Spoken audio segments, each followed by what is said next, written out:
Hello అండి. ఇదేంటంటే అసలు ఈ క్రాస్ పాలినేషన్ చేసినప్పుడు వీడియో తీయలేకపోయానండి.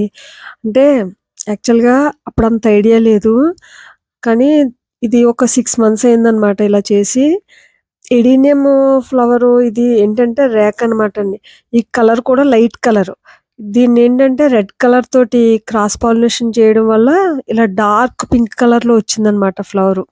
అలాగే ఇదేంటి రేఖ మందారం. ఈ మందారాన్నేంటంటే ముద్ద మందారంతో క్రాస్ పాలినేషన్ చేయడంతోటి పువ్వు ఇలా పూసిందండి.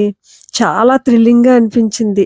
అది నేను సరిగ్గా క్యాప్చర్ చేయలేదు. నెక్స్ట్ టైమ్ బడ్స్ ఉన్నాయి. నెక్స్ట్ టైమ్ వచ్చినప్పుడు వీడియో చేస్తానండి. ఇలా క్రాస్ పాలినేషన్ ఏంటంటే చేయడం ఇలా మళ్ళా పువ్వులు రావడం అదంతా కూడా చాలా హ్యాపీ అనిపించిందనమాట. ఆ మందారం చూసారా? అదేంటంటే షేప్ కరెక్ట్‌గా లేకపోయినా కూడా ఇలా గొట్టాలుగా ఇలా వచ్చిందనమాట మందార పువ్వు.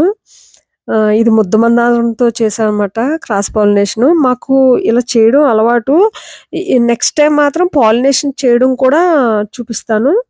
ఆహ్, ఎడీనియము చాలా వరకు కూడా కొన్నాటిలిని చేశామనమాట అండి. అది ఆ ఫ్లవర్ వచ్చిన తర్వాత మీకు మరలా వీడియో చేస్తాము.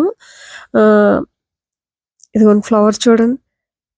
ఇలా గొట్టాల కింద చాలా థ్రిల్లింగ్ అనిపించిందనమాట.